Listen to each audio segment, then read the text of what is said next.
Hey everyone, welcome back to my channel. I'm Heather, and today we're going to be doing a little video where I give you some tips and tricks on how you could potentially read quote-unquote more.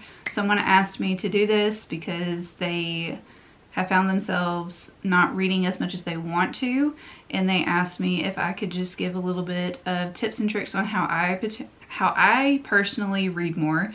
So I came up with 5 tips that I use, or tricks that I use, and I just wanted to kind of share them with you.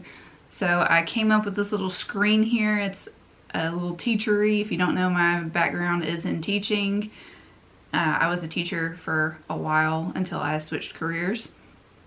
But we're gonna use this little chart over here, and I'm just gonna go through my little tips and tricks. I hope you enjoy it. I do want to preface this video by saying however much you read is great. If you read 1 book a year, that's awesome. That's a lot more than a lot of people read in a year. If you read 300 books a year, that's fabulous.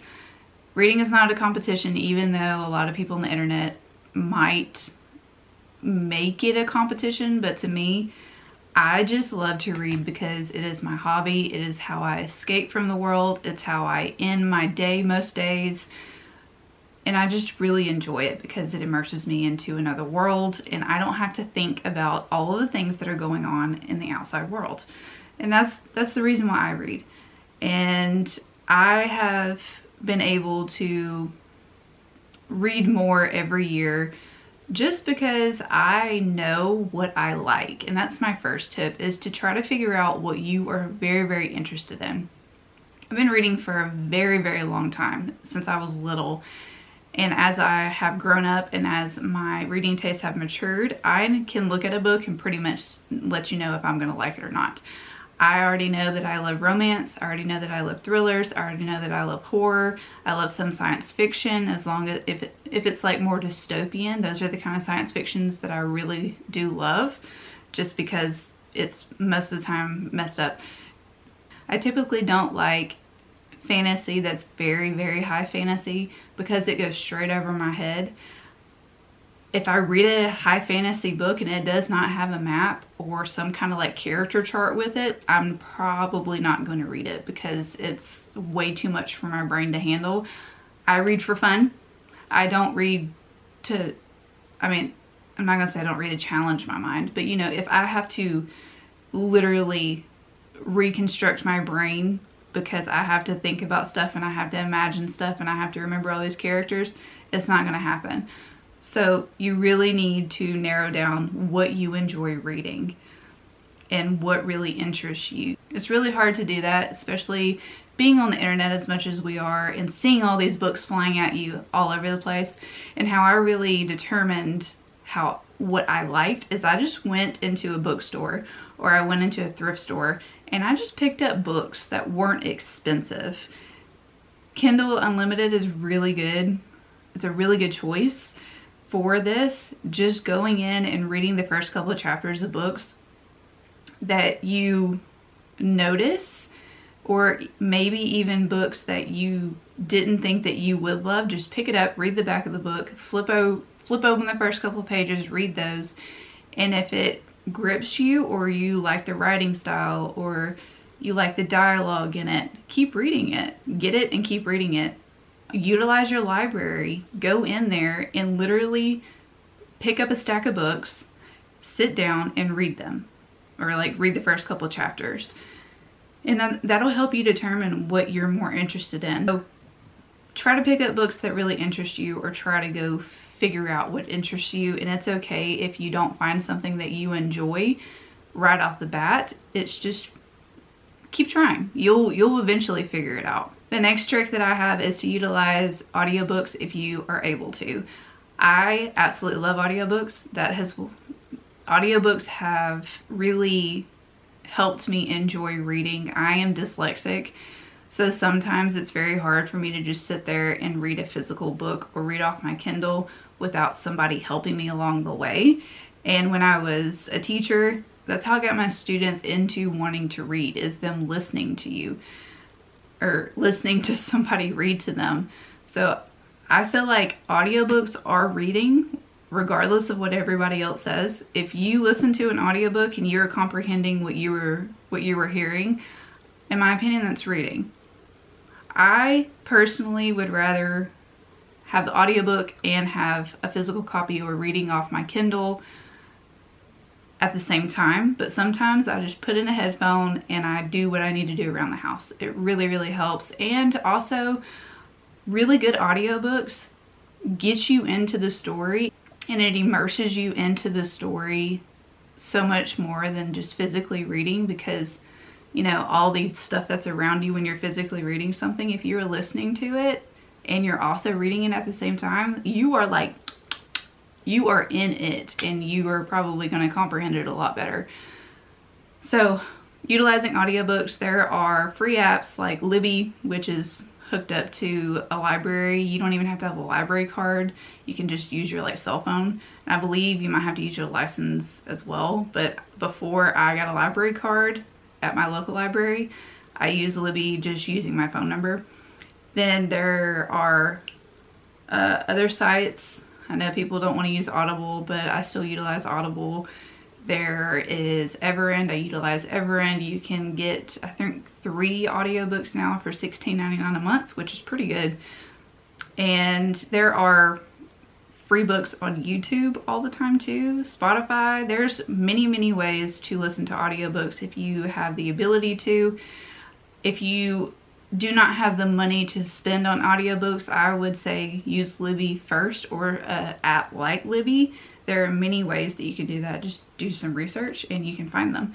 But yeah, audiobooks, they help me read because I can put them things on 2.5 times speed and and I can, it's in here. The next one is going to be kind of like, what?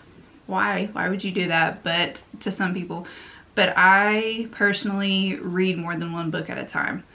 I will have an audiobook going, I'll have a physical book going, I'll have an ebook going, and they're all different genres. Right now I wish I would have brought them in here, but right now I'm listening to a romance. I'm also reading a romance. I'm physically reading a thriller, and I am reading another thriller / horror book on my Kindle. And when I get annoyed with one book, or if I get kind of bored with one book, I switch it over to another book, and I just kind of bounce off. If I feel like I'm getting bored, or if I feel like I'm getting into a reading slump, or if I'm just not interested at the moment but I still want to read, that's why I have those other books there. And that really, really helps me specifically not get into a reading slump, or not just be like, this is so boring and I want to do something else. When I could, instead of watching TV, I could be reading. So that's just what I do to help me. Some people don't understand how I can do that. But once you get in a habit of doing it, once you have like books that you're interested in, it's very easy to do, in my opinion. But that's just me. I don't know if that's my brain, but that's just what I do to help me read more. My next tip is to read a book at the exact same time every single day. I always try to read at least 2 hours before I go to bed. Once I put my children down to sleep and we do our bedroom, or once I put my kids to sleep and we do our bedtime routines and all that stuff, I will typically read while they're going to sleep, while I'm putting them to sleep. After we read their books, I'm gonna be reading too. And I will most likely read for at least 2 hours, or until I go to bed, every single day. And I can tell when I don't read before bed because I don't sleep as well. And that just kind of calms my brain down and it helps me relax. And most of the time I'm going to listen to an audiobook before bed, because when I read physical books, a lot of times I just fall asleep.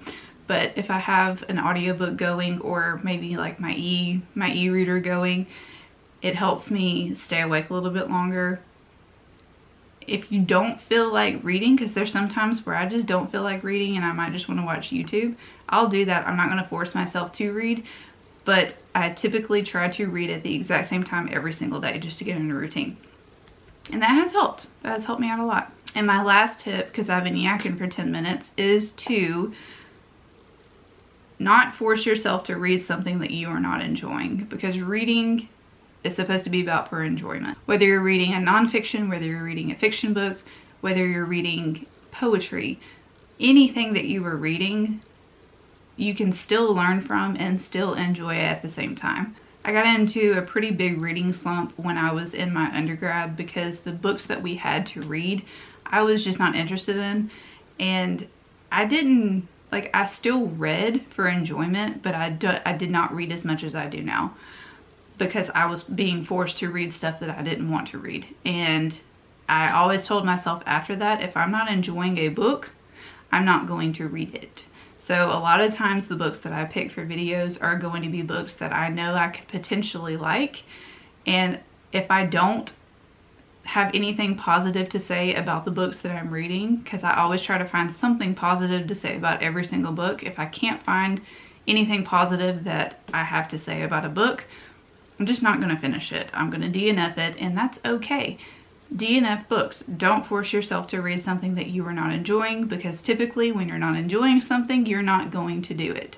And yeah, I will put a book down and pick it back up, put a book down, pick it back up. And if it takes me, if I do that a lot, I know that I'm just not enjoying it, and I know that I just need to pick another book and put that one in my DNF stack and just move on. Because it's not that deep, honestly. It's really not.